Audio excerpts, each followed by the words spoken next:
Փաշինյան թեման շարունակելով Ռուսաստանից նաև պահանջում են, որ դուք նաև արձագանքեք Զելենսկու հայտարարություններին, որ Հայաստանում Զելենսկին հայտարարություններ արեց, Ռուսաստանից պահանջում են նաև դուք արձագանքեք այդ հայտարարություն եւ ասում են ինչու հայկական կողմը Հայաստանի ղեկավարը որևէ ձևով չարձագանքեր դրան, չէ՞ որ սպառնալիք էր հնչում իրենց հասցեին հայկական հարթակում։ Եվ նաև մայիսի 28-ին ԵԱՏՄ ղեկավարների նիստն է տեղ ունենալու Ասլանայում։ Արդյոք ինչ որ ձևով թեկուզ հեռավար դուք մասնակցել եք։ Նախ ես ասեմ, որ եվրոպական քաղաքական համայնքի գագաթաժողովը բազմակողմ հարթակ է,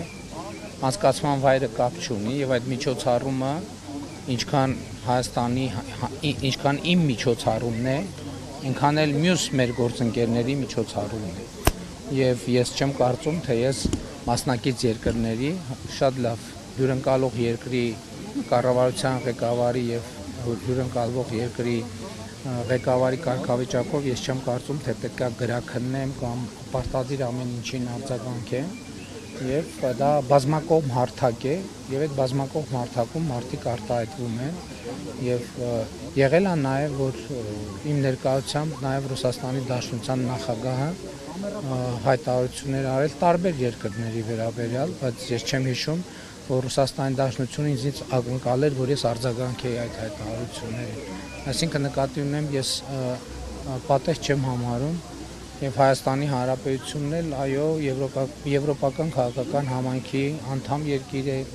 Եվրասիական տնտեսական միության անդամ երկիր է, ապա անդամ երկիր է, բայց դա չի նշանակում, որ մենք հավակնում ենք համաշխարհային բոլոր գործերին խառնվել եւ կներեք մենք փոքր երկիր ենք մեր օրակարգով, մեր փոքր օրակարգերով մենք մեր օրակարգերի շրջանակում ենք մտնում եւ միշտ չի որ մենք համարում ենք որ գլոբալ հարցերի շուրջ առաջ ընկնել եւ հայտարարություններ անել, այսինքն մենք պետք է Ռուսաստանի եւ Ուկրաինայի հարաբերությունները կարգավորենք։ Մենք մեր համեստ դերակատարումն ենք կատարում, որպեսզի նպաստենք համաշխարհային կայունությանը եւ խաղաղությանը, բայց մեր մասով։ Մայիսի 28-ի հետ կապված ես նաև երբ որ ապրիլի 1-ին ես այցով եղել եմ Ռուսաստանի Դաշնությունում,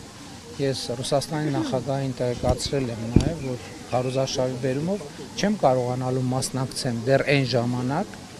ես այն ժամանակ չգիտեի նույնիսկ հրավեր լինելու է, թե չէ, բայց ես նախապես տեղեկացրել եմ նաև